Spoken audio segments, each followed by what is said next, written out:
Hi friends, எல்லாருக்கும் வணக்கம். இன்றைக்கி நம்ம ஒரு வித்தியாசமான ரெசிபி தான் பார்க்க போகிறோம்.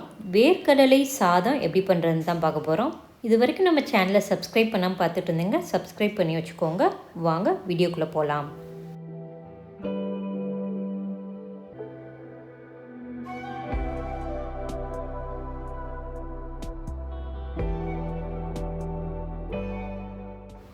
வேர்க்கடலை சாதம் செய்கிறதுக்கு அடுப்பில் ஒரு பேன் வச்சுட்டு 2 ஸ்பூன் எண்ணெய் ஊற்றிடலாம். எண்ணெய் நல்லா காஞ்சதுக்கு அப்புறமா இதில் 1 ஸ்பூன் உளுந்து போட்டுக்கோங்க, 1 ஸ்பூன் கடலைப்பருப்பு, 1 ஸ்பூன் எள்ளு, 5 காஞ்ச மிளகா, 1/4 கப் வேர்க்கடலை, கொஞ்சோண்டு தேங்காய் போட்டுட்டு இது எல்லாத்தையும் செவந்து வர வரைக்கும் நல்லா வறுத்து விட்டுறலாம். வேர்க்கடலையில் பார்த்திங்கன்னா நார் சத்து, புரதச்சத்து, இந்த மாதிரி நிறைய சத்துக்கள் இருக்குது. இதில் இருக்கக்கூடிய நல்ல கொழுப்பு நம்ம வேர்க்கடலையை தொடர்ந்து சாப்பிட்டுட்டு வரும்போது நம்ம உடம்புல இருக்கக்கூடிய கெட்ட கொழுப்பை 4 வாரத்தில் கரைக்குதுன்னு ஒரு மருத்துவ ஆராய்ச்சியில் சொல்லியிருக்காங்க. இந்த வேர்க்கடலையும் நம்ம தொடர்ந்து சாப்பிட்டுட்டு வரும்போது நம்ம இதயம் நல்லாயிருக்கும். நம்ம உடம்புல இருக்கக்கூடிய கெட்ட கொழுப்பு கரையும்.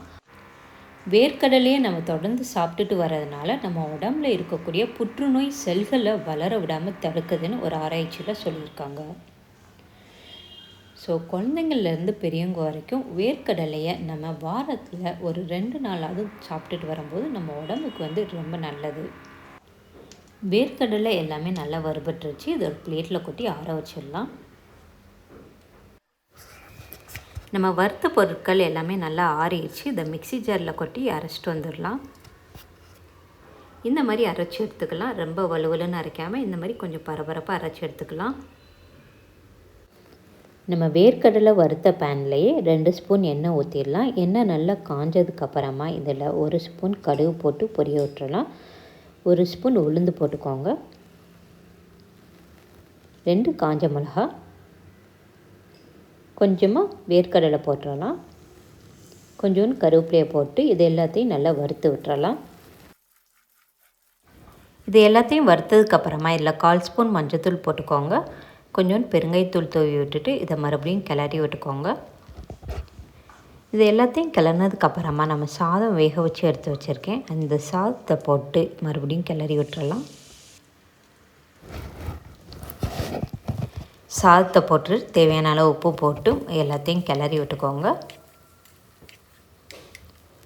சாதத்தை கிளறினதுக்கப்புறமா நம்ம வறுத்து ஆற வச்சு பவுடர் பண்ணி வச்சுருக்க பவுடரை போட்டு மறுபடியும் கிண்டி விட்டுறலாம்.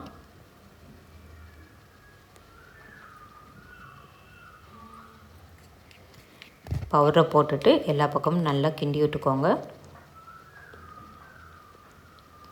அவ்வளோதான். மேலே கொஞ்சோண்டு கொத்தமல்லி இலைகள் தூவி விட்டு ஸ்டவ் ஆஃப் பண்ணிடலாம். சுவையான வேர்க்கடலை சாதம் சூப்பராக ரெடி ஆயிடுச்சு. நீங்களும் இதே மாதிரி செஞ்சு பாருங்கள். செஞ்சு பார்த்துட்டு உங்களோட ஃபீட்பேக் என்ன ஷேர் பண்ண வந்துடுறீங்க. தேங்க்ஸ் ஃபார் வாட்சிங்.